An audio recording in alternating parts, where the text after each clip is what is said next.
আজ আমি আপনাদের একটি ছোট্ট গল্প বলবো।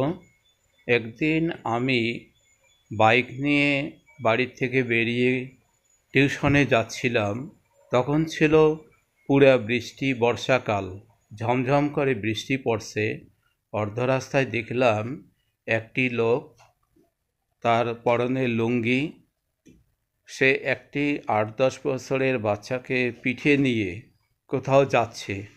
তো আমি মনে মনে ভাবলাম, এই সমস্ত গাওয়া মানুষ এখনো আছে, মূর্খ সূর্খ লোক, কোনো বোধ জ্ঞান কাণ্ড নাই, এত বড় একটা বাচ্চাকে পিঠে নিয়ে এই কর্দমাক্ত রাস্তা দিয়ে যাচ্ছে।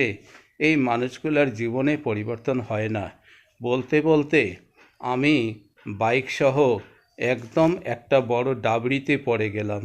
আর সেখানে কোনো লোকই ছিল না। আর ওই লোকটি আমাকে দেখে বাচ্চাটাকে